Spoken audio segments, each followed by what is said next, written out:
ना उद्या आता तिथं काय म्हणतात झालं कोण बघणार हां चालेल.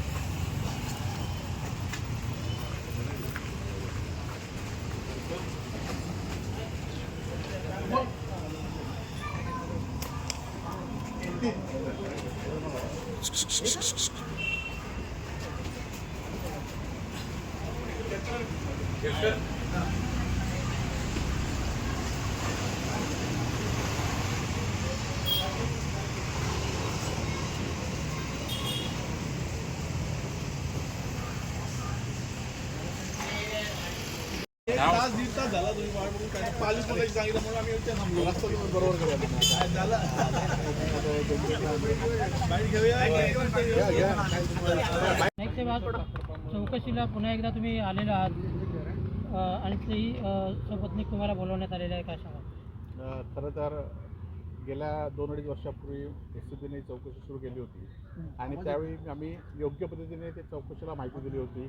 त्यावेळी आमचे जबाब पण घेण्यात आले होते आणि आमच्याकडे जी उपलब्धता गेले 20 वर्षापूर्वीपासून माहिती मागितली त्याप्रमाणे जी होती ती आम्ही दिलेली आहे. पत्नीने सुद्धा जी तिच्या नावावर मालमत्ता आहे ती पण दिलेली आहे. परंतु आज त्यांनी पुन्हा एकदा त्यांच्या फॉर्मॅटमध्ये माहिती मागवली. ती फॉर्मॅटमध्ये माहिती आम्ही भरून आणलेली आहे आणि त्याचबरोबर 20 वर्षात जे काही जमिनीचे खरेदी विक्री व्यवहार असतील, खरं तर 1996 पासून मी इन्कम टॅक्स भरतो आहे आणि गेले 4 विधानसभेच्या निवडणुका मी लढवलेल्या आहेत आणि त्यावेळीसुद्धा मी माहिती माझ्या प्रतिज्ञापत्रात दिलेली आहे. त्यानंतर इन्कम टॅक्समध्ये सुद्धा सातत्याने माहिती दिलेली आहे आणि यांच्या व्यतिरिक्त कुठली खरं तर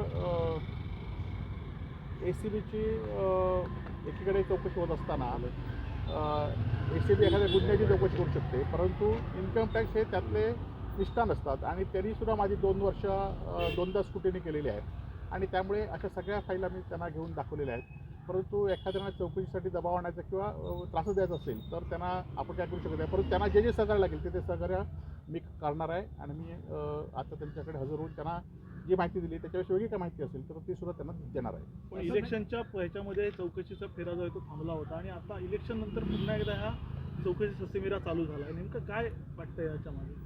नाही, खरं तर चौकशी आम्ही जी दिली आहे, जी प्रॉपर्टी दिली आहे, जी दिली ती खरं तर चौकशी त्यांना पुरेशी होती, परंतु काय राजकीय दबाव असेल किंवा त्यांना काहीतरी वेगळी माहिती पाहिजे असेल म्हणून त्यांनी पुन्हा मागितलेलं आहे. तर त्यांना पूर्ण सहकार्य करण्याचं पहिल्यापासून धोरण ठरवलं आहे ते आम्ही करणार आहोत.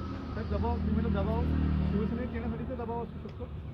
नाही, असं काय मला कोणी कुठे या म्हणून सांगितलं नाही, परंतु दबाव राजकीय दबाव असल्यामुळे अशा चौकशी होत असतात. कारण आपण माहीत असाल की एखाद्या ज्या लोकांच्या चौकशा झाल्या आहेत ते लोक त्यांच्यात गेल्यानंतर त्या चौकशा ॲटोमॅटिक बंद झाल्या आहेत, गुन्हे नोंदवून सुद्धा बंद झालेल्या आहेत आणि त्यामुळे पण मी काय त्याच्या दबावाला भीक करणार नाही.